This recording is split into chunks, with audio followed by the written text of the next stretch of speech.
Hello lovely people, thank you for joining me here. For those of you who don't know, I am going through the Jesus Storybook Bible.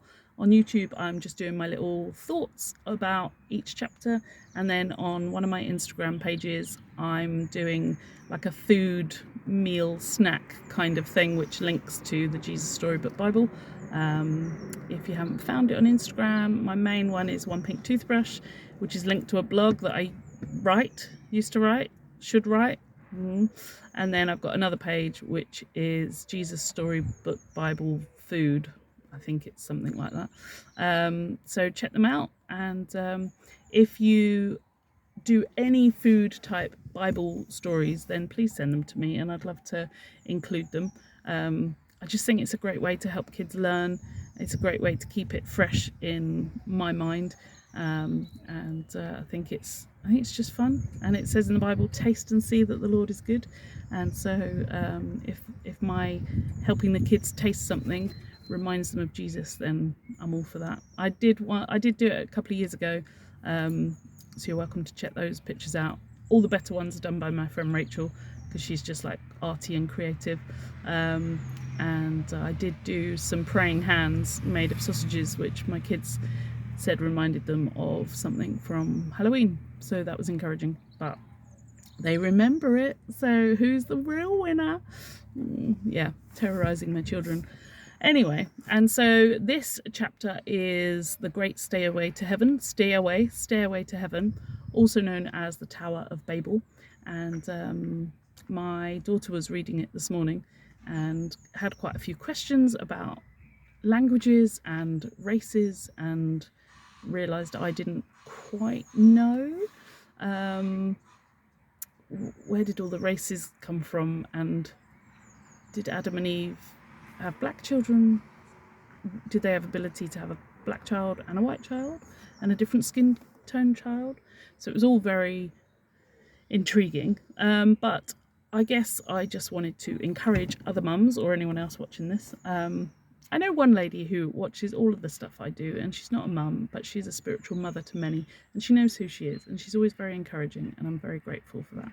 So anyway, and when I've got questions that I do not quite understand and I need it simplified, I go on gotquestions.org with the Bible story or the chapter that I need answers on, and it's always really helped me understand stuff so I can explain it better to my kids. And I think if we don't understand stuff in the Bible, there's stuff we just trust because God says the Bible is good and God breathed, so that's the umbrella that I read the Bible all the time, knowing God's put this in here for a reason, so I trust it to be true and good for me. And then there's stuff that I'm just like, I don't understand it, or that's just a bit odd. And so just an encouragement to study it and to get questions for yourself as well as for kids or for younger Christians that need to know answers. So and also I'm quite encouraged by gotquestions.org, because when it's like a factual Bible truth, it just says it as it is. And when it's not sure because the Bible's not been sure on it, it says this is one theory and this is another theory, and you could read this and you could read that. And so I think it's just encouraging, and I think it's a good safe place to get answers from, rather than just putting it into Google and anything can come up, or of course asking trusted people.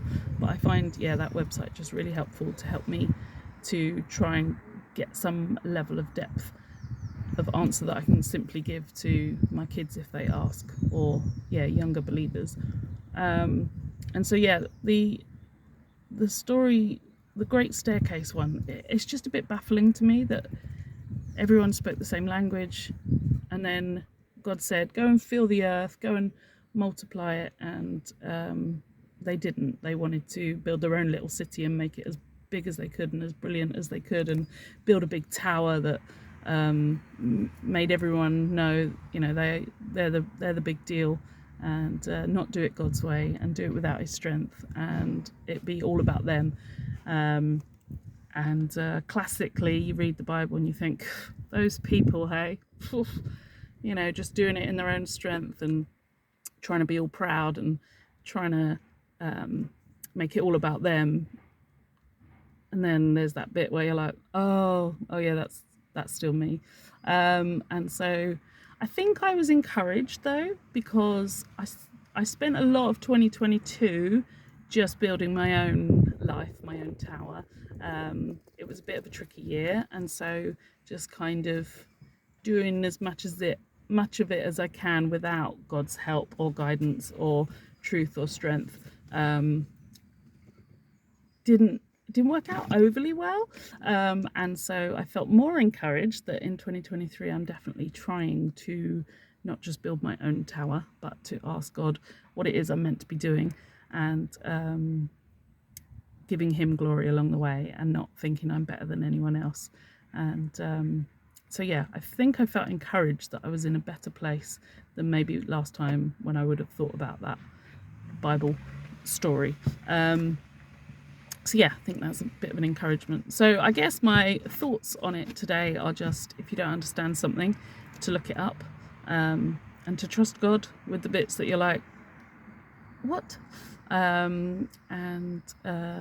Yeah, to make sure we're building our life worthy of his glory, and not just doing it for our own towers to be better than other people, or look what I did, or how great am I, or well, God said to do this, but I'll probably do it this way instead. So yeah, they're my thoughts today. If you have a meal of any kind that you want to share with me, please do. I would love that. And I will see you next time.